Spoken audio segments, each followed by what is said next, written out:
یہ ساگر عشق و محبت ہمیشہ جھلکتا ہی رہے، آنکھوں میں سوئے مدینہ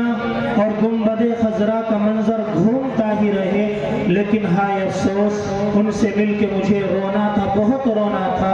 مگر تنگی وقت ملاقات نے رونے نہ دیا۔ حضرت محترم یہ تھے جناب حضرت مولانا مفتی فضیل صاحب دامت برکاتہ، استاد حدیث جامعہ عربیہ خادم الاسلام ہاپوڑ، جو بڑی قیمتی باتیں ہمارے گوش گزار کر رہے تھے۔ آپ حضرات چاہے کچھ بھی کر لیں، آپ حضرات کتنا بھی خرچ کر لیں، حضرت نے شروع میں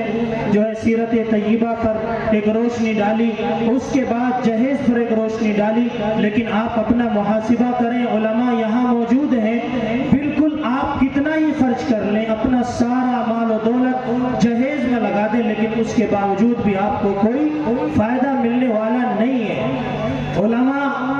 یہاں تشریف فرما ہے، ابھی ایک تحریر آئی امریکہ سے، ہندوستان کا کوئی فرد ہے جو امریکہ میں رہتا ہے اور اس کی شادی یہاں ہوئی ہے، اور شادی میں کئی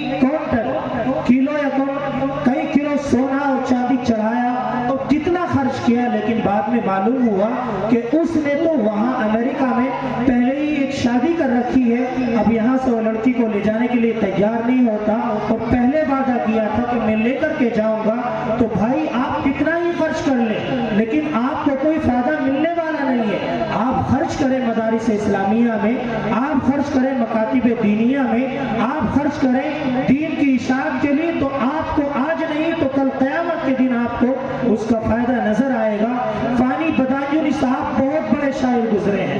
انہوں نے سب کچھ دے دیا، سب کچھ، یہاں تک کہ جس گھر میں رہتے تھے وہ گھر بیچ کے بھی اس کی قیمت بھی اپنے داماد کے حوالے کر دی، اور بیٹی کے پاس آئے، کہنے لگی کہ بیٹی تم اس گھر سے جا رہی ہو لیکن دوبارہ اس گھر میں واپس مت آنا۔ بیٹی رو کر کے معلوم کرتی ہے ابا جان آپ ایسا کیوں کہہ رہے ہیں؟ کہا کہ جس گھر میں تمہارا باپ رہتا ہے، تمہارے باپ نے اس گھر کو فروخت کر کے بیچ کے اس کی قیمت بھی اپنے داماد کے حوالے کرتی ہے۔ بیٹی تو مجبور تھی،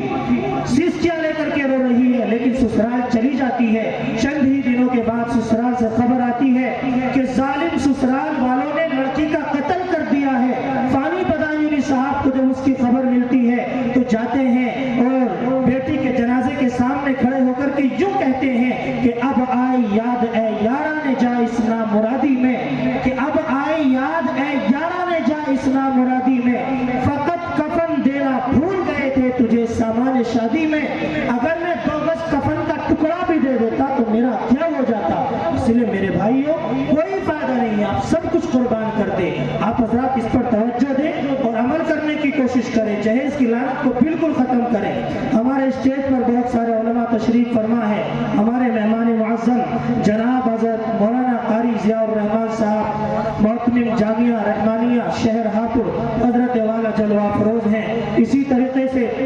حضرت مولانا مفتی محمد امجد صاحب تشریف لا چکے ہیں، اور اسٹیج پر بہت سارے مہمان ہیں، چیئرمین محمد دانش صاحب، ڈاکٹر محمد جمیل صاحب، ڈاکٹر محمد صدام صاحب، جناب مولانا محمد شہزاد صاحب امام مسجد مدنی، جناب مولانا محمد مرشد صاحب امام مسجد حضرت زبیدہ، جناب نیتا جی محمد الطاف صاحب، جناب محمد گلزار صاحب، جناب